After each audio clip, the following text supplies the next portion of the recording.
ini. Aplikasi-aplikasinya juga mesti diupdate. Ya, inilah kalau kita mau pakai teknologi di zaman ini, kita harus sering-sering melakukan update, baik dengan softwarenya maupun aplikasi-aplikasinya, supaya kita bisa tetap terus menggunakan aplikasi maupun smartphone kita. Ternyata dalam hidup kita ini bukan cuma sekedar smartphone atau gadget yang mesti diupdate. Semua hal dalam hidup kita juga harus diupdate. Sebagai orang tua, cara kita mendidik anak-anak kita juga harus diupdate. Kita tidak bisa menggunakan cara di mana dulu orang tua kita mendidik kita pada waktu kita masih kanak-kanak.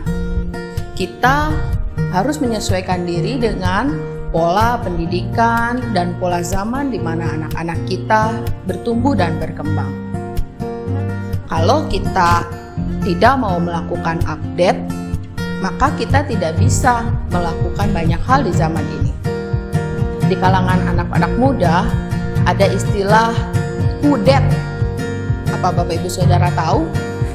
Kudet itu kurang update, tidak menyesuaikan dengan perkembangan yang ada. Kalau setiap hal di dalam hidup kita harus melakukan update atau pembaharuan, bagaimanakah dengan kehidupan iman kita? Apakah kehidupan iman kita menjadi kehidupan iman yang kudet atau kurang update?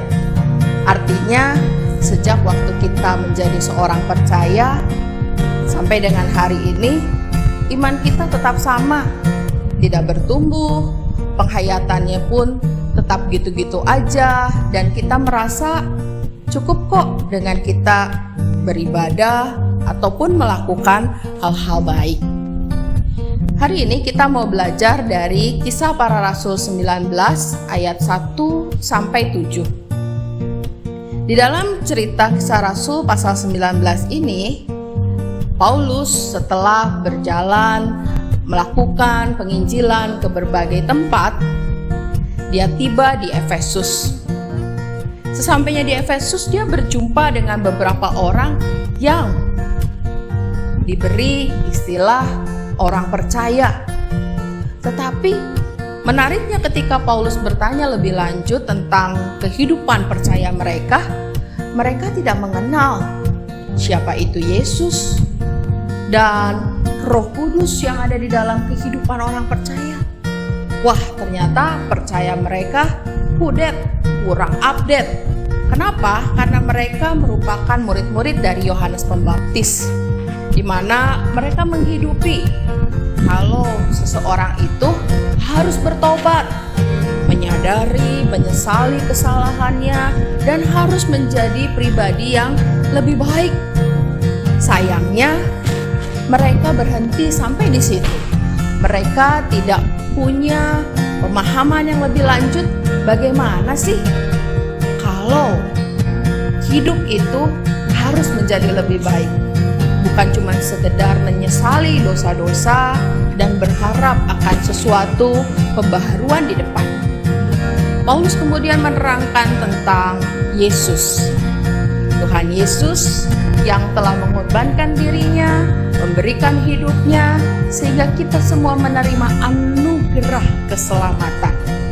Dan di dalam Yesus itulah ada Roh Kudus yang menguatkan kehidupan iman setiap orang percaya, sehingga pembaharuan ataupun hidup yang lebih baik bisa terjadi di dalam pertolongan dan kekuatan yang diberikan oleh Roh Kudus.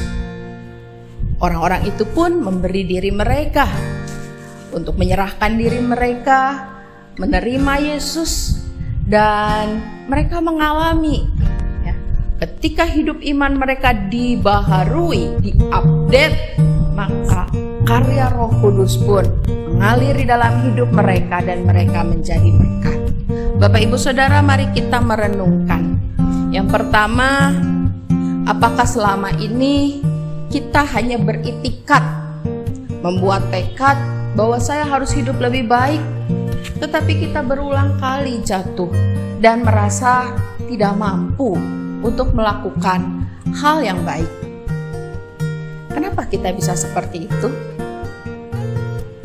Yang kedua, sudahkah kita menyerahkan hidup kita sepenuhnya di dalam Tuhan Yesus, dalam anugerah-Nya, sehingga kita dibimbing oleh Roh Kudus? Tanda apa yang kita rasakan setiap hari dalam hidup kita? Yang ketiga, bagaimanakah sikap kita ketika kita diingatkan, ditegur, atau dipimpin oleh Roh Kudus supaya kita terus dapat membaharui atau mengupdate iman kita? Selamat mengupdate Bapak Ibu Saudara, bukan cuman hidup kita sehari-hari, tetapi terutama hidup iman kita di dalam Tuhan Yesus. Tuhan memberkati.